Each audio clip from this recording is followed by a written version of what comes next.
누가복음 5장 36절부터 39절까지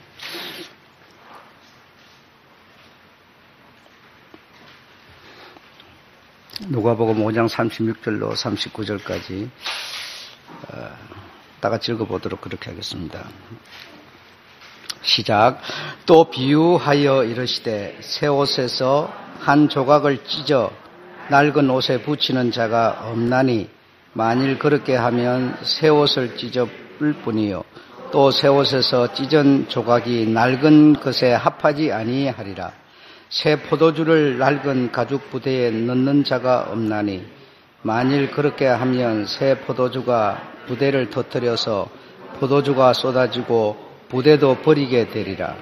새 포도주는 새 부대에 넣어야 할 것이니라. 묵은 포도주를 마시고 새 것을 원하는 자가 없나니 이는 묵은 것이 좋다 함이니라. 아멘. 예배를 위해서 필수 상황인 예배를 위해서 나름대로 소모임이 존재할 수가 있습니다. 그런 모임들도 폐지하자 이런 생각을 여러분의 머릿속에서 지워버리시고 어떻게 하면 소모임을 해서 예배에 손상이 가지 않고 온전하게 드릴 수 있을까를 연구하십시오. 딱 정해진 틀에서 한다 못한다 이러지 마시고 연구하시면 됩니다. 저기 몸찬양단이 옷을 거는 옷걸이가 너무 많이 걸어가고 부러졌어요. 그래서 내가 이렇게 가만히 보니까 내 기술로는 다시 원상복구를 할 자신이 없어요. 그래서 거기에 맞는 기구를 사려고 해도 마땅한 게 생각이 안 나고, 그리고 원래 있었던 거는 부러져 버렸기 때문에 쓸 수가 없었어요. 그래서 한 줄을 제가 방치를 하고 있었는데요. 그래서 내가 대원들에게 말하기를, 내 생각에는 이게 다시 정상으로 고쳐지기 어려울 것 같다. 그러니 남자분들한테 얘기를 해봐라 이렇게 했어요. 그랬더니 아마 김영석 비서한테 이제 아마 얘기를 한 모양이에요. 근데요, 내가 보고도 감탄할 만큼 기가 막히게 고쳐놔 버렸어요. 그래서 여러분, 내 생각에서 한다 못한다로 결정하지 말고 반드시 필수라고 하는 것을 목적으로 놓고 얘기를 나눠보시고 생각해 보시면 좋은 길이 있다는 거죠. 우리가 예수님도 아니면서 한다 못한다 옳다 그름을 바로 판단해 버리면 안 돼요. 우리의 목적은요, 필수를 딱 목적을 놓고 시작해야 돼요.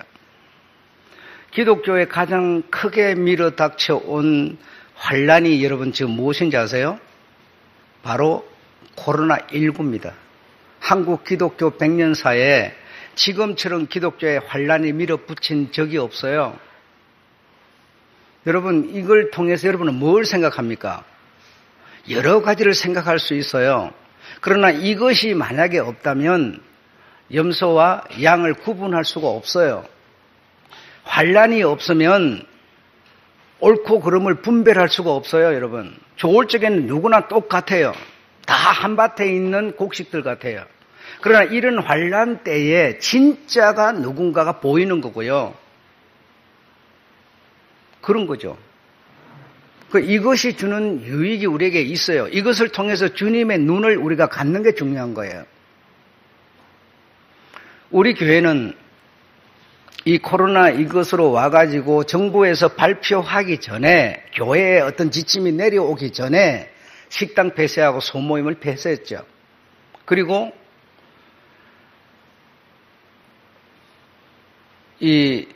여러분의 참석자들의 이름을 그때부터 다 기록했습니다. 정부에서 지침이 내려오기 전에부터 우리는 이미 했어요. 지금까지 하고 있어요.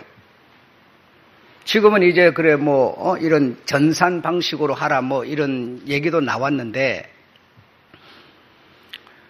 누가 시키지 않더라도 이런 상황에서 우리 교회 공동체가 할 일을 누가 보고 말하기 때문이 아니고요. 옳은 것을 우리가 쫓아가려고 하는 눈이 있으면 누가 시키지 않아도 갈 수 있어요. 할 수 있어요. 언제까지 이것이 더 지속될지도 몰라요. 올 1년 가고 개월을 맞을 수도 있어요, 여러분. 그러면은 어떤 교회들처럼 그냥 예배 쌍그리 다 잘라 먹어버리고 집에 앉아서 영화식으로 본다고. 그게 여러분 주님이 원하는 예배가 아니에요. 그래 이 교회 가운데 주어진 필수가 무언가를 생각해야 돼요. 필수를 위한 선택은요. 상황에 따라서 포기할 수도 있는 거예요. 그러다가 상황이 좋아지면 교회가 다시 그 선택한 것을 다시 도입하면 또 우리는 그것을 따라가는 거죠. 그래서 우리가 목적을 잃어버리면 안 된다는 겁니다. 목적을 잃어버리지 말고 그 목적에 도달하기 위한 방법을 우리가 생각해야지. 목적도 없는 옳고 그름을 논아버리는 거는요. 내가 바로 예수님이 돼버리는 겁니다. 그래 되면 안 되죠. 여러분 무슨 이해가 되셨으면 좋겠고요. 부모님이 자식을 이렇게 낳아가지고 시집을 보내고 장가를 보냈어요. 시집을 보내고 장가를 보내놨더니 시집 가니까 남편 얻었지요.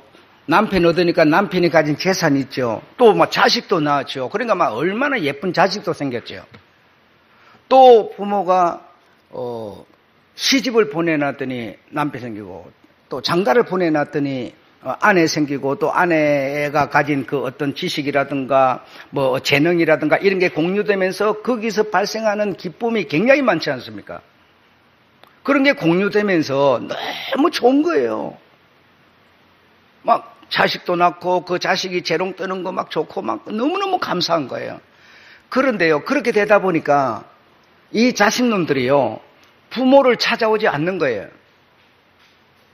그냥 지네들이 지금 너무 좋은 거예요. 그냥 돈도 있어, 자식도 있어, 재능도 있어, 구경도 가, 그냥 부족한 게 없어요. 그러니까 막 좋아서 부모를 찾지 않는 거예요. 그래서 부모가 답답해서 부모가 자식을 찾아갔어요. 하나님이 사람을 하나님의 형상으로 지어놨거늘 찾지를 않는 거예요. 부르지를 않는 거예요. 그래서 예수님이 직접 사람을 찾아왔어요. 찾아는 왔지만 하나의 단서를 달아서요. 찾아오시고서 그분이 조건을 내걸었어요. 그 조건이 무엇인가 하면요. 내가 너희를 찾아왔다. 그러나 조건을 달았어요. 영접하는 자, 내 이름을 믿는 자는 내 자녀가 되리라 그랬어요. 전부 다가 아니에요, 여러분. 내가 너희를 찾아왔다. 너희가 나를 찾지 않는 이유로 내가 찾아왔다. 그러나 찾아온 나를 영접하는 자, 그 자만 내 자녀로 내가 삼을 거야 라고 단서를 붙였습니다.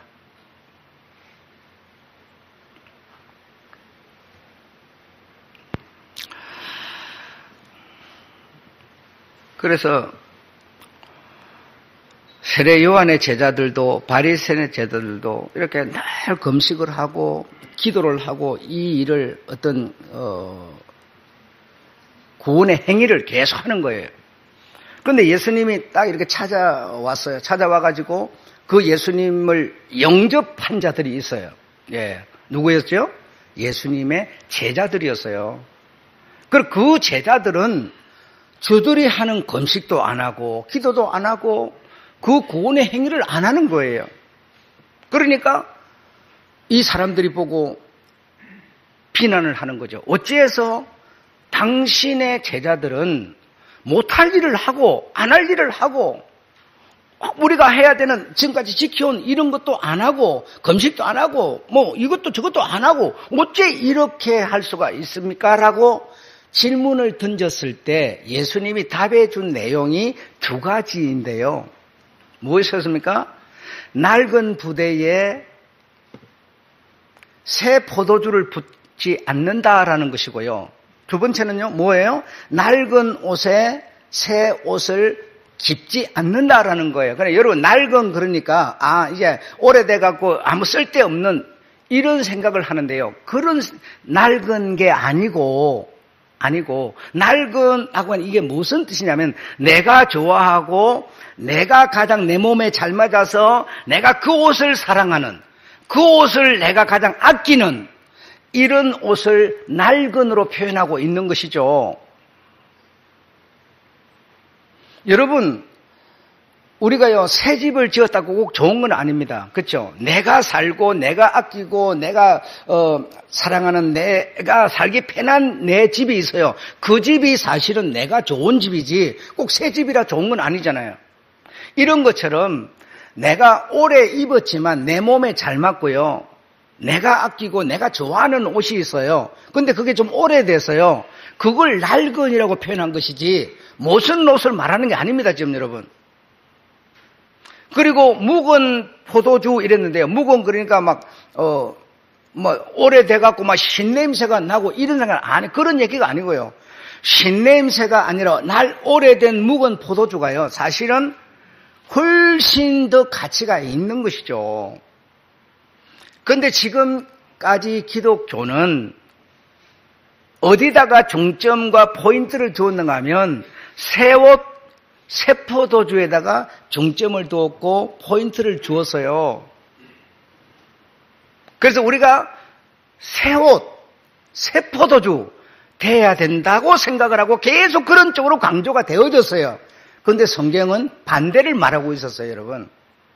참 놀라운 일이에요. 왜 이런 게 안 보일까? 이렇게 잘나고 많이 배우고 성경에 묻혀 사는 사람들이 눈에 왜 이런 게 안 보일까 이겁니다. 자, 우리 39절 한번 다시 읽어보겠습니다. 시작. 39절입니다. 시작. 묵은 포도주를 마시고 새 것을 원하는 자가 없나니 이는 묵은 것이 좋다 함이니라. 나쁘다고 말하지 않아요, 주님은요. 그게 좋은 거라는 거예요. 묵은 포도주를 마시고 새 것을 찾는 자가 없다. 그럼 우리가 묵은 포도주 같은 나라면 그 길을 쭉 가라는 얘기지. 그거 버려버리고 새 포도주가 되라는 얘기가 아니죠, 여러분. 우리는 이런 오해를 했어요. 이런 오해를 여러분에게 주님이 이렇게 풀어주시는 거죠. 그래서 주님이 오신 이 자식을 찾아온 부모 예수님이 왜 오셨는가라고 했더니요. 내가 뭐라고 그랬어요? 죄인을 부르러 왔다 이랬어요. 죄인을 부르러 왔다. 죄인을 부르러 왔다는 건 사람들은 모두 다 죄인인데 우리가 이렇게 그냥 너무 평범하게 광범위하게 생각을 하는 거죠. 여기서 말하는 내가 죄인을 부르러 왔다 이렇게 말하는 주님의 중심은 어디 있었는가 아니에요? 세리에게 있었습니다. 세리, 다시 말해 세금 받는 자 이 말이죠. 세금 받는, 세금 징수하는 사람을 두고 지금 죄인을 부르러 왔다 이렇게 말하는 거죠. 그 당시는 여러분이 알다시피 로마가 지배를 했고요. 로마 사람들은 세간에서 세금 거두는 그 일 안 합니다. 그거는 전부 유대인들 잡아다가 다 시켜놓고요. 유대인을 통해서 세금 거다 들여가고 전부 자기네들 이익 다 챙겨가고, 그럼 유대인들은 세간에 앉아가지고 100원 받아가고 100원 다 줘버리면 자기는 뭐 먹고 살아요? 그러면 200원, 300원을 받는 거예요. 200원, 300원을 받아가지고 100원 주고 상납금 주고 나머지는 자기가 포켓하고 또 세간 운영비 내고 이렇게 되는 거죠. 그렇게 하고 있는 자들이 누구였는가 하면 세리였다는 겁니다. 세리. 이런 일을 하고 있는 세리들이 먹고 살아야 되니까 그걸 하기는 하지만 너무너무 마음적으로 심적으로 고통을 받고 있는 거예요. 내가 유대인의 내 동족의 피를 빨아먹으면서 그들에게 고통을 주고 그들의 돈을 포켓하고 너무너무 고통을 받고 있는 거예요. 이 고통을 느끼고 있는 이 세리들을 향하여 주님은 죄인을 부르러 왔다 이러면서 착 누구를 불렀어요? 레위를 불렀어요. 레위야 나를 따라 오너라 딱 그랬어요. 아무런 토를 달지 아니하고 레위의 심미가 뭡니까? 고통을 받고 있는 거예요. 죄인의 일을 하고 있기 때문에 고통을 받고 있는 거예요. 너무너무 고통스러운 거예요. 저 로마인을 이길 수도 없고 버릴 수도 없고 포기할 수도 없고 이 일을. 그런데 레위를 주님이 부르시면서 나를 따라오느라 하니까요. 아무 대답 없이 그냥 모든 일을 그대로 놓고 그냥 따라가 버려요. 그 죄인을 부르러 왔다는 겁니다. 지금 앞에 여러분 얘기를 돌아가 보세요. 단서를 붙였어요. 아버지인 내가 자식이 안 찾아오니까 자식을 찾아왔는데 단서를 붙였어요. 그러나 나를 영접하는 자 이랬어요. 그러나 영접하기 전에 그 사람들은 심리적으로 굉장한 고통을 받고 있는 죄인이었다는 겁니다. 그러면서 그 고통을 또 느끼고 있는 자가 있었죠. 누구였습니까? 마태였어요. 마태라는 사람은 세간에 앉아서 그 일을 똑같이 하고 있었는데 마태야 나를 따라오너라 하니까요. 얼마나 고통을 받고 있던 중에 그만 그쪽에다 송하려고 그러나 영접하는 자처럼 바로 딱 따라버린 거예요. 이런 세리들의 장으로서 반장으로서 있던 사람이 성경에 또 있어요. 누구였죠? 삭개오라는 사람이었어요. 그 삭개오는 세리장이었어요, 여러분. 세리들의 반장이었어요. 지금 자식을 찾아온 부모가 그러나 단서를 붙이노라. 나를 영접하는 자 그랬어요. 그 반장인 삭개오는 예수님이 내가 오늘 너희 집에 유하겠다 하니까 노가 아니라 바로 영접하였죠. 이와 같이 많은 세리가 요 세 사람뿐 아니라 많은 세리가 이 일을 하고 있었습니다. 누가복음 15장에 보면 많은 세리가 누구예요? 전부 유대인이에요. 그런데 많은 세리 중에 하나도 예수를 영접하지 않았지만 요런 주님의 딱 부르심에 딱 벗어 던지고 따라 나서는 사람을 먼저 부르러 왔다는 겁니다. 지금 마태, 레위, 삭개오는 심리가 뭐라고요? 그 사람의 심리 속에는요, 새 포도주가 들어와 있고 낡은 포도주가 들어와 있어요. 새 옷이 있고 낡은 옷이 있어요. 두 개를 가지고 하나는 뭐예요? 유대인이면서 로마의 힘을 이기지 못하는 두 개를 품고 너무너무 고통하고 있는 거예요. 하나를 버리면 자유할 텐데 두 개를 부여잡고 마음속에 품고 있으니 너무너무 고통스러운 거예요. 그들에게, 주님이 부르는 그들에게, 주님의 말씀을 듣는 여러분에게 뭐가 있다는 겁니까?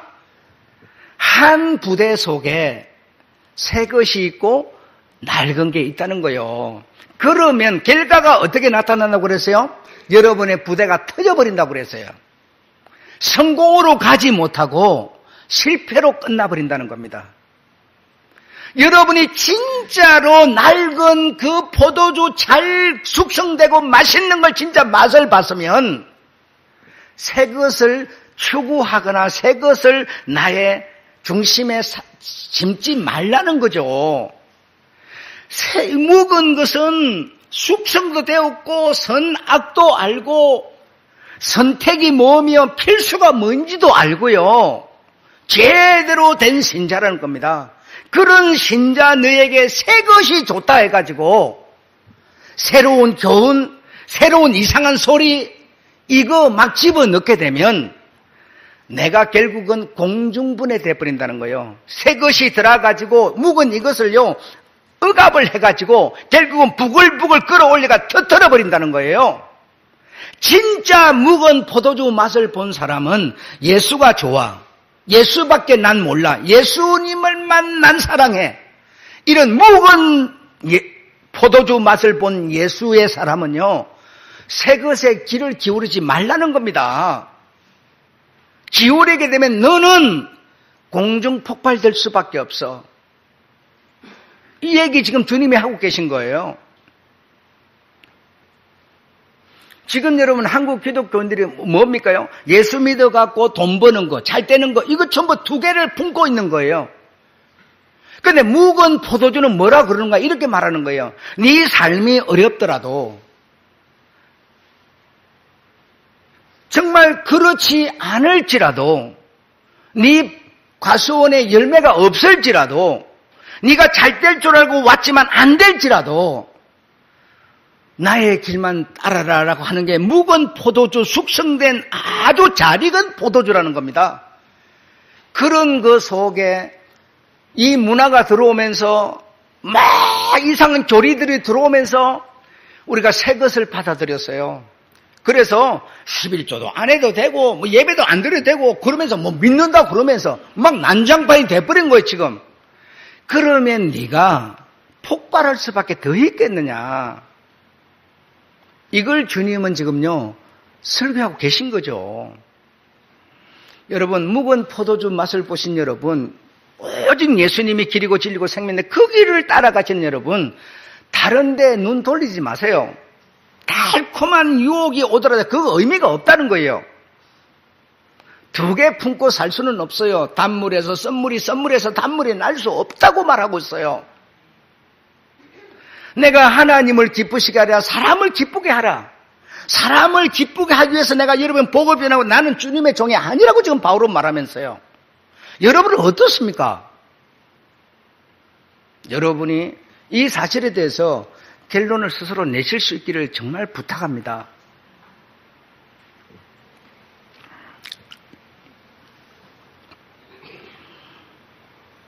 뭐 다 나온 얘기니까 하겠지만요. 지금 국정원장 임명자 아직 뭐 완전히 임명은 했지만 아직 그 취임은 안 한 사람 누군지 아시잖아요. 그 사람이요 그랬어요. 강주 사태 때 누가 그 강주 사태를 주도했습니까? 여러분 잘 아시죠? 그 사람한테요. 당신 같은 사람이 한국의 대통령으로서 지도자여야지 한국이 된다 그러면서 그 사람을 찬양했던 사람입니다. 그러면서 그 공중에서 헬기를 타고 토끼에 갔는데 가담한 사람이에요. 그래 놓고 그 사람이 지금 와서 뭘 하는지 압니까? 국정원장 딱 임명해 주니까요. 지금 대통령의 충성맹세를 지금 하고 있어요. 지금 지도자는요. 그때의 그 사건 5.18 사건을 통해서 지금 지도자가 된 사람이에요. 뭔 얘기 엇박자 이게 말이 되는 겁니까? 이건 여러분 지금 이렇게 귀해주의자 우리 예수 믿는 사람은요, 이런 괴주의자가 되면 안 된다는 것이죠. 이 나라가 지금 꼴이 그렇습니다.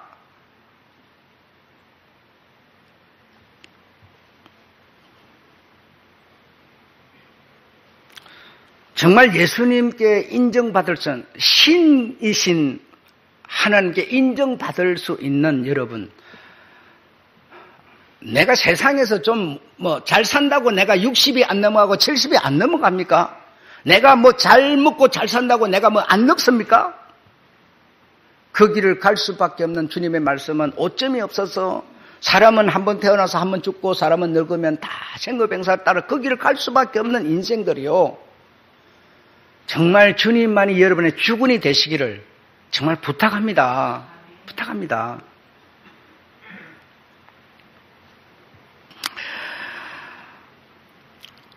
어저께 여러분 이 청소하러 오신 분 참 나는 정직하다고 생각을 해요. 그게 무슨 얘기냐 하면 이재현 청년하고 준영이하고 이렇게 이제 몇 사람이 앉아서 얘기를 나누는 중에 부활이라고 하는 얘기가 나왔어요. 그러니까 나는 부활을 못 믿겠다. 목사가 앉은 자리에서 부활을 못 믿겠다 이렇게 말하는 거는요, 정말 목사를 무시하는 것일 수도 있고요. 그럼 내가 저 사람의 신앙을 내가 어떻게 이해하고 판단해야 되지? 그럼 내가 저 사람의 신앙을 어떻게 가르쳐 가야 되지? 너무나 많은 생각이 들 수 있어요. 그런데 그 앞에서 부활을 못 믿겠다고 얘기를 한 것 같아요. 그런데 나는 그 사실의 얘기를 들으면서 저는 정직하구나, 그렇게 생각을 했어요. 정직하구나.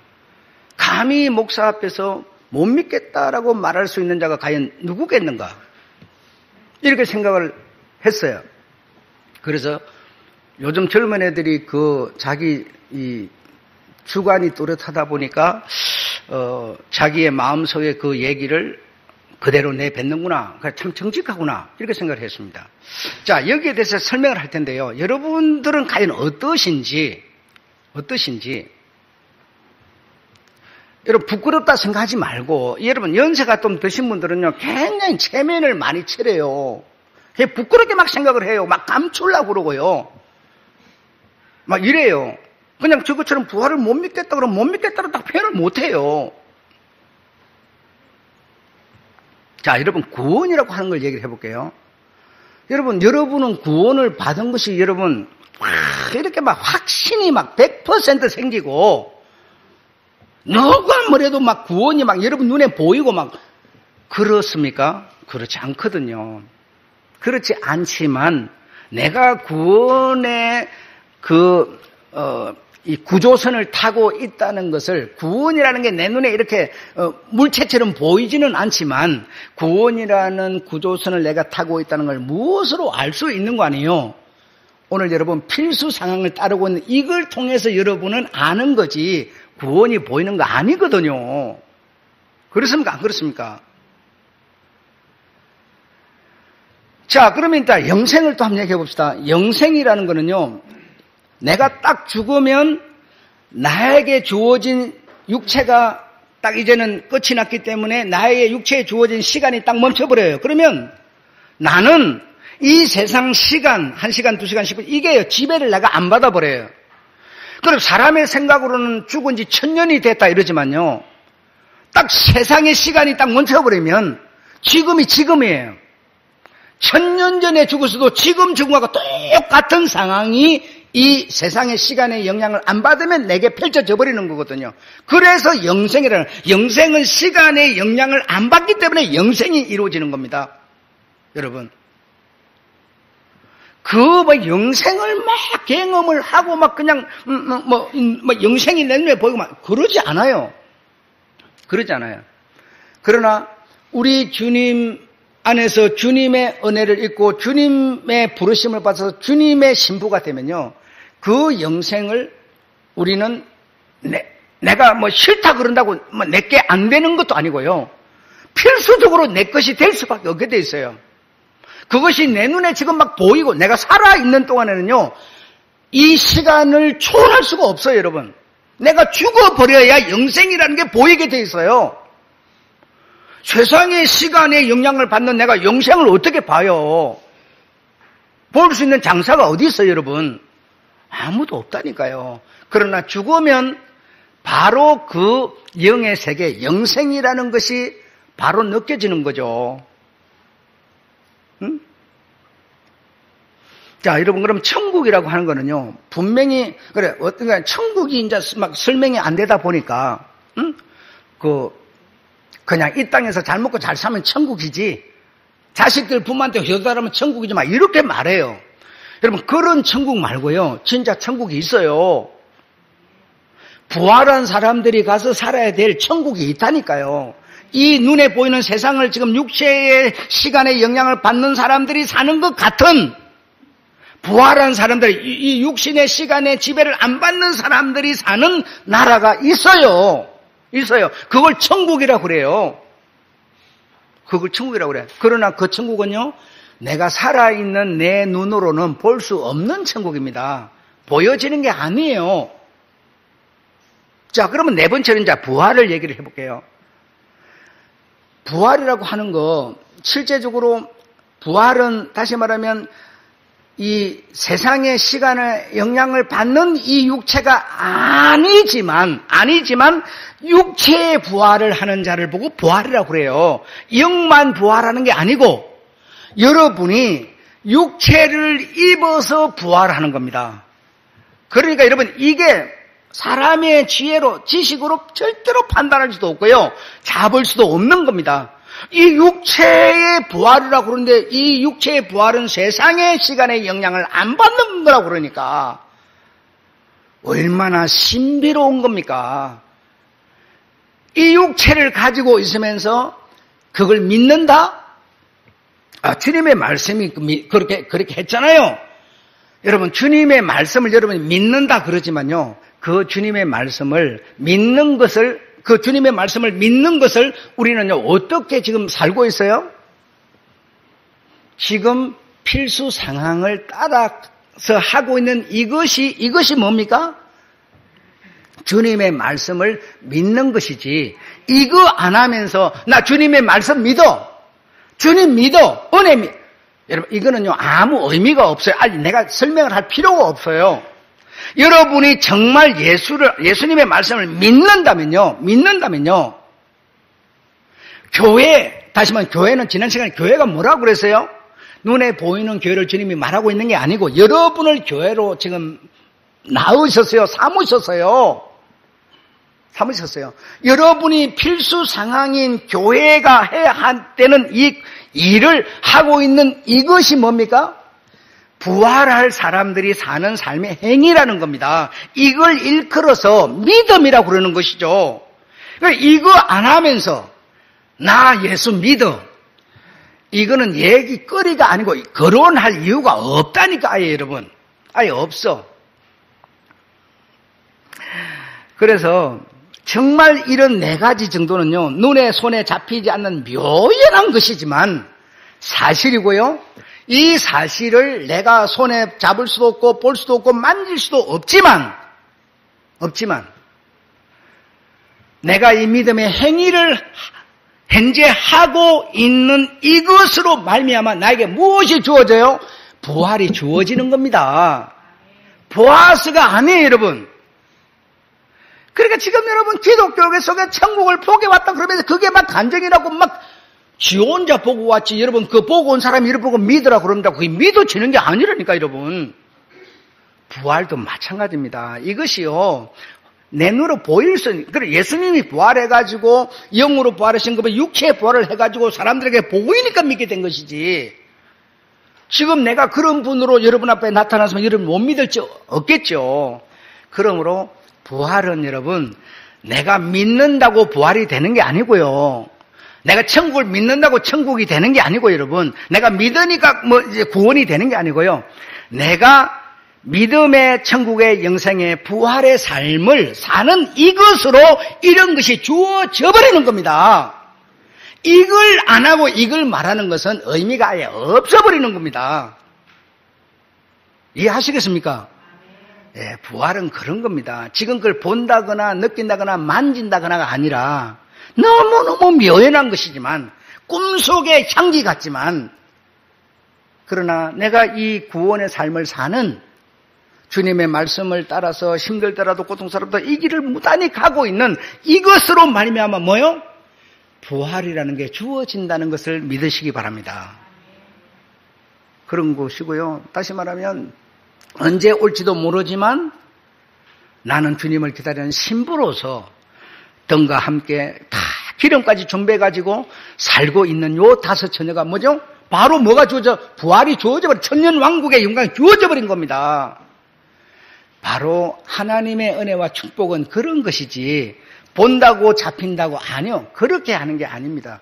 이 지금 구조선을 벗어나면 단서를 그러나 이랬어요.